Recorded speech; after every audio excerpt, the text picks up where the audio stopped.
Voy, peyzgön gün boldunuz, kapaklarınız sangılak gitip o. O da erim akşam kapıldı ya karama. Voy, o mu sen kapılı alam dike yo. Ha nimdeydi o? Akşam ben sokak dikerdigine. Biz toy qoğul bir yıl oldu ya. Hazır joyda kızlık çay içip baktık mı deydi o kara. Ay sen muş vaqt uyanı çay demlep bakmadın mı? Oy bana çayını qanda qayntıdı o qaynatmayım ama.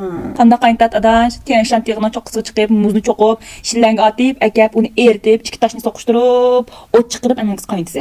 Çok kızık ya kız adaş. Çay qaynışını o bilmem adaş. Nemi capa yığır çeyneklerini götürüp oyacağım. Ay mafçonu kiyin eğir gelmedi ma, yegen tamaqın aşqazdan eğir gelmedi ma, yengi yıl beşini okumay yata boldi. O da şimdi çay qaynışını o uygunama. Değin deydi o digine. Tamaq yap bakmadı oyda deydi. Tamaqını qandaq yasaydı o da. Tamaqın adaş layitip yasaysa layitip. Yey, ay bu tırnaqların bilan tamaq yasayman deb yasayammaq deksen, nemi uzunu? Bundaq sancıp yemsen juvalarning tırnaqlarından.